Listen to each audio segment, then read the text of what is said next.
നമസ്കാരം. 2021 നിയമസഭാ തെരഞ്ഞെടുപ്പിൽ ഷാഫി പറമ്പിലിനെ പോലെ കോൺഗ്രസിൻ്റെ ഏറ്റവും കരുത്തനായ സ്ഥാനാർത്ഥി, അതായത് ഏറ്റവും ഒടുവിലത്തെ ലോക്സഭാ തെരഞ്ഞെടുപ്പിൽ സാക്ഷാൽ കെ ശൈലജ ടീച്ചറിനെ പോലും വലിയ ഭൂരിപക്ഷത്തിൽ പരാജയപ്പെടുത്തിയ ഷാഫി പറമ്പിലിന് പിടിച്ചു നിൽക്കുവാൻ കഴിയാത്തത്ര വലിയ ശക്തി കേന്ദ്രമായി പാലക്കാട് BJP വളർന്നു എന്നതിൻ്റെ തെളിവായിരുന്നു 2021 നിയമസഭാ തെരഞ്ഞെടുപ്പിലെ വൻപൻ പോരാട്ടം. പാലക്കാട് ശ്രീധരൻ സ്ഥാനാർത്ഥിയാകുന്നു. പാലക്കാട്ടെ BJPയുടെ ശക്തിയും വർദ്ധിക്കുന്നു. അതോടുകൂടി സിറ്റിംഗ് MLA ആയ ഷാഫി പറമ്പിലിന് കഴിഞ്ഞ കാലങ്ങളിൽ വിജയിച്ചു വന്നതുപോലെ അത്ര എളുപ്പത്തിൽ വിജയിച്ചു വരുവാൻ സാധിക്കാത്ത ഒരു രാഷ്ട്രീയ സാഹചര്യം പാലക്കാട് ഉണ്ടാകുന്നു. അതിൻ്റെ പ്രധാന കാരണങ്ങൾ എന്തൊക്കെയാണ്? ഒന്ന്, പാലക്കാട് നിയമസഭാ മണ്ഡലം ഹൈന്ദവ ഭൂരിപക്ഷ വോട്ടർമാരുള്ള ഒരു നിയമസഭാ മണ്ഡലമാണ്. കൂടാതെ ക്ഷേത്രങ്ങളുമായി വലിയ ബന്ധമുള്ള, ഹിന്ദു ആചാരങ്ങളുമായി ബന്ധമുള്ള, ന്യൂനപക്ഷങ്ങൾക്ക് വലിയ ഇടമില്ലാത്ത ഒരു നിയമസഭാ മണ്ഡലമാണ് പാലക്കാട്. എന്നിട്ടും എന്തുകൊണ്ടാണ് അവിടെ ഷാഫി പറമ്പിൽ കഴിഞ്ഞ കാലങ്ങളിൽ വിജയിച്ചിരുന്നത്?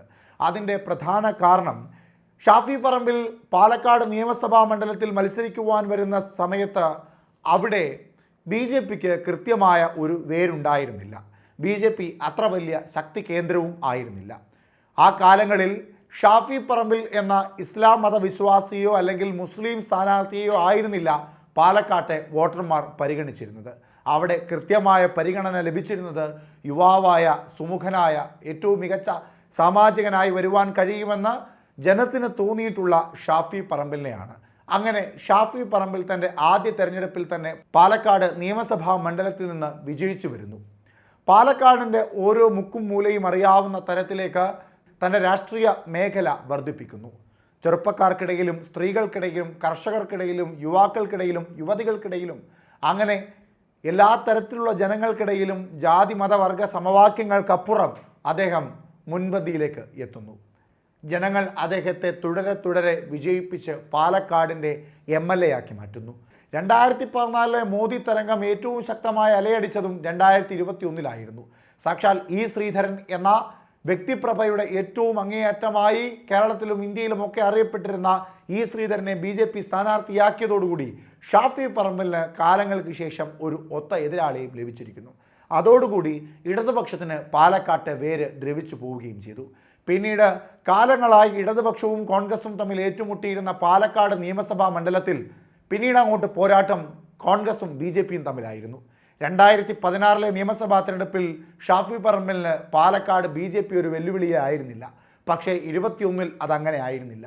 വിയർത്ത് തന്നെയാണ് ഷാഫി പറമ്പിൽ 21 നിയമസഭയിലേക്ക് കടന്നുകൂടിയത്. ആദ്യഘട്ടങ്ങളിലെല്ലാം ലീഡ് ഉയർത്തിയത് ശ്രീധരനായിരുന്നു. അങ്ങനെ രാജഗോപാലിന് ശേഷം കേരള നിയമസഭയിലേക്ക് പാലക്കാട് നിന്നും ശ്രീധരൻ പോകുന്നു എന്ന് മാധ്യമങ്ങൾ വരെ വിധിയെഴുതി. തെരഞ്ഞെടുപ്പിന് മുമ്പുണ്ടായിരുന്ന സർവേകളിൽ ചില മാധ്യമങ്ങൾ മാത്രമായിരുന്നു ശ്രീധരൻ പാലക്കാട് ഷാഫി പറമ്പിലിനെ പരാജയപ്പെടുത്തുമെന്ന് പറഞ്ഞിരുന്നത്. ഒട്ടുമിക്ക മാധ്യമ സ്ഥാപനങ്ങളും പറഞ്ഞത് ഷാഫി പറമ്പിൽ തന്നെ 2021 പാലക്കാട് പിടിച്ചെടുക്കും എന്നു തന്നെയാണ്. ഷാഫി പറമ്പിൽ പാലക്കാട് വിജയിച്ചു എന്നുള്ളത് ശരിയാണ്. പക്ഷേ ശ്രീധരനെ അങ്ങനെ തള്ളിക്കളയാൻ കഴിയുന്ന ഒരു എതിരാളിയല്ല എന്ന് ഷാഫി പറമ്പിലിന് ബോധ്യപ്പെടുത്തി കൊടുത്തിട്ടുണ്ട് BJP. അതുകൊണ്ട് 2024 ഉപതെരഞ്ഞെടുപ്പിൽ പാലക്കാട് നിന്ന് വടകരയുടെ മണ്ണിലേക്ക് പോയി മികച്ച ഭൂരിപക്ഷത്തോടു കൂടി വിജയിച്ച ഷാഫി പറമ്പിൽ സ്ഥാനാർത്ഥിയായി വരാത്ത സാഹചര്യത്തിൽ പാലക്കാട് നിന്ന് രാജഗോപാലിന് ശേഷം 2024 ഒരു ശക്തയായ സ്ഥാനാർത്ഥിയെ അല്ലെങ്കിൽ ഒരു ശക്തനായ സ്ഥാനാർത്ഥിയെ മത്സരിപ്പിച്ചുകൊണ്ട് നിയമസഭയിലേക്ക് കടന്നുകൂടാമെന്ന ധാരണയാണ് നിലവിൽ BJPക്കുള്ളത്. ഷാഫി പറമ്പിലല്ലാതെ ആര് മത്സരിച്ചാലും പാലക്കാട് BJP വിജയിക്കുമെന്ന ഉറച്ച ആത്മവിശ്വാസമുണ്ട് BJPക്ക്. പക്ഷേ കോൺഗ്രസിനാകട്ടെ 2019 24 ലോക്സഭാ തിരഞ്ഞെടുപ്പിൽ VK ശ്രീകണ്ഠൻ എന്ന കോൺഗ്രസിൻ്റെ ഏറ്റവും കരുത്തനായ സ്ഥാനാർത്ഥി വിജയിച്ചു വന്നതോടുകൂടി പാലക്കാട് കോൺഗ്രസിന് ഇപ്പോഴും അടിവേരുണ്ട്. പാലക്കാട് ഷാഫി പറമ്പിലിനെയും കോൺഗ്രസിനെയും വിശ്വസിക്കുകയും സ്നേഹിക്കുകയും ചെയ്യുന്നവരുണ്ട് എന്ന ബോധ്യം കോൺഗ്രസിനുമുണ്ട്. അതുകൊണ്ട് കോൺഗ്രസും തികഞ്ഞ ആത്മവിശ്വാസത്തിലാണ്. പാലക്കാട് നിന്ന് വടകരയിലേക്ക് ഷാഫി പറമ്പിലിനെ സ്ഥാനാർത്ഥിയായി മാറ്റിയ സാഹചര്യത്തിൽ അന്ന് പൊളിറ്റിക്കൽ സ്ട്രൈക്ക് നടത്തിയ VD സതീശൻ എന്ന പ്രതിപക്ഷ നേതാവിനോട് മാധ്യമങ്ങൾ ഉയർത്തിയ ഒരു ചോദ്യമുണ്ട്. പാലക്കാട് നിന്ന് ഷാഫി പറമ്പിൽ വടകരയിലേക്ക് പോയാൽ പിന്നീട് പാലക്കാട് BJPക്ക് പോകില്ലേ എന്ന്. അതുതന്നെയായിരുന്നു കോൺഗ്രസിൻ്റെ ശക്തി കേന്ദ്രങ്ങളിലും വടകരയിലുമെല്ലാം CPM ഉയർത്തിയ ഒരു പ്രധാനപ്പെട്ട ആയുധം. എന്നാൽ അതിന് VD സതീശൻ നൽകിയ മറുപടി വളരെ കൃത്യമായിരുന്നു. പാലക്കാട് കോൺഗ്രസിനെ വിട്ടുനിൽക്കുന്ന ഒരു മണ്ണല്ല. പാലക്കാട് നിയമസഭാ മണ്ഡലത്തിൽ ഷാഫി പറമ്പിലിനോളം ശക്തനായ ഒരു സ്ഥാനാർത്ഥിയെ മത്സരിപ്പിച്ചുകൊണ്ട് പാലക്കാട് നിയമസഭാ മണ്ഡലം കോൺഗ്രസ് നിലനിർത്തുമെന്ന്. അതിന് സാധിച്ചില്ല എങ്കിൽ ആ പരാജയം തൻ്റേതാണ്. മറിച്ചാണ് എങ്കിൽ കോൺഗ്രസിൻ്റെ മുഴുവൻ വിജയത്തിൻ്റെ ഭാഗമായി ആയിരിക്കും പാലക്കാട് നിയമസഭാ മണ്ഡലത്തിൽ കോൺഗ്രസിൻ്റെ സ്ഥാനാർത്ഥി മത്സരിച്ച് വിജയിക്കുക എന്നാണ് VD സതീശൻ അന്ന് പറഞ്ഞത്. അതിനോടൊപ്പം അദ്ദേഹം കൂട്ടിച്ചേർത്ത ഒരു കാര്യം കൂടിയുണ്ട്. ഷാഫി പറമ്പിലിന് ലഭിച്ചതിനേക്കാൾ 3 ഇരട്ടി വോട്ടിൻ്റെ ഭൂരിപക്ഷത്തിലായിരിക്കും പാലക്കാട് നടക്കുവാൻ പോകുന്ന ഉപതെരഞ്ഞെടുപ്പിൽ UDFിൻ്റെ സ്ഥാനാർത്ഥി മത്സരിക്കുവാൻ പോകുന്നത് എന്ന് VD സതീശൻ പറയുന്നു. മാധ്യമങ്ങളോട് ഒരു ഉറപ്പ് നൽകുന്നു. നിങ്ങൾക്ക് എൻ്റെ വാക്ക് കുറിച്ചു വയ്ക്കാം. ഞാൻ പറയുന്ന വാക്കുകൾ മാധ്യമങ്ങൾക്ക് എഴുതിയെടുക്കാം. ഷാഫി പറമ്പിലിനേക്കാൾ 3 ഇരട്ടി വോട്ടിൻ്റെ ഭൂരിപക്ഷത്തിൽ പാലക്കാട് നിയമസഭാ മണ്ഡലത്തിൽ UDF സ്ഥാനാർത്ഥി വിജയിക്കുമെന്ന് കട്ടായം പറയുകയാണ് VD സതീശൻ. അങ്ങനെ പാലക്കാടേക്ക് ഷാഫി പറമ്പിലിനോളം തലയെടുപ്പുള്ള, ഷാഫി പറമ്പിലിനോളം കരുത്തനായ, BJPയുടെ ഹിന്ദു വോട്ടർമാരിൽ ഭിന്നിപ്പുണ്ടാക്കുവാൻ സാധിക്കുന്ന, അല്ലെങ്കിൽ BJPയുടെ കോട്ടയെന്ന് BJP വിശ്വസിക്കുന്ന 2024 ഉപതെരഞ്ഞെടുപ്പിൽ പാലക്കാട് നിയമസഭാ മണ്ഡലത്തിലൂടെ സഭയിൽ കയറിക്കൂടാമെന്ന് വിശ്വസിക്കുന്ന BJPയെ അട്ടിമറിച്ച മണ്ഡലം നിലനിർത്തുവാൻ കഴിയുന്ന സ്ഥാനാർത്ഥി ആര് എന്ന ചോദ്യം ഉയരുമ്പോൾ അവിടെ ഷാഫി പറമ്പിലിനും കൃത്യമായ മറുപടിയുണ്ട്. ഷാഫി പറമ്പിൽ കഴിഞ്ഞ ദിവസം ഒരു സ്വകാര്യ മാധ്യമ സ്ഥാപനത്തിന് നൽകിയ ഇൻ്റർവ്യൂവിലാണ് ആ കാര്യം വ്യക്തമാക്കിയത്. പാലക്കാട് തനിക്കു പകരം തൻ്റെ നിയമസഭാ മണ്ഡലം നിലനിർത്തേണ്ടത് ഒരു ചെറുപ്പക്കാരനായ യുവ നേതാവായിരിക്കണമെന്നാണ് ഷാഫി പറമ്പിൽ പറയുന്നത്.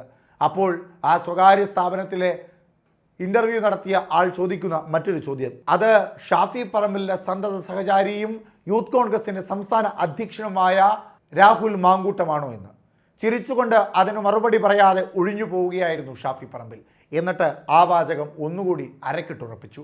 ഒരു ചെറുപ്പക്കാരൻ വന്നാൽ കാര്യമായ രീതിയിലുള്ള മാറ്റം പാലക്കാട് ഉണ്ടാക്കുവാൻ സാധിക്കുമെന്നും താൻ വിശ്വസിച്ച, തന്നെ സ്നേഹിച്ച പാലക്കാട്ടെ വോട്ടർമാരെ അതുപോലെ തന്നെ വിശ്വാസവും സ്നേഹവും നൽകി കൂടെ കൂട്ടുവാനും സാധിക്കുമെന്ന് ഷാഫി പറമ്പിൽ പറയുമ്പോൾ അവിടെ വ്യക്തമാകുന്ന ഒരു കാര്യമുണ്ട്.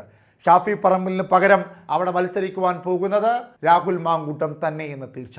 എന്നാൽ രാഹുൽ മാങ്കൂട്ടത്തിന് 2024 ലോക്സഭാ തെരഞ്ഞെടുപ്പുമായി ബന്ധപ്പെട്ടുകൊണ്ട് ഷാഫി പറമ്പിലിൻ്റെ പ്രചരണ പരിപാടികൾക്ക് നേതൃത്വം നൽകുവാൻ വേണ്ടി ക്ഷണിച്ചപ്പോൾ നിയമസഭാ സീറ്റ് കണ്ട ആരും പനിക്കണ്ട എന്ന് കോൺഗ്രസിൻ്റെ DCC കമ്മിറ്റിയിൽ നിന്ന് രാഹുൽ മാങ്കൂട്ടത്തിനെതിരായൊരു വിമർശനം ഉയർന്നിരുന്നു.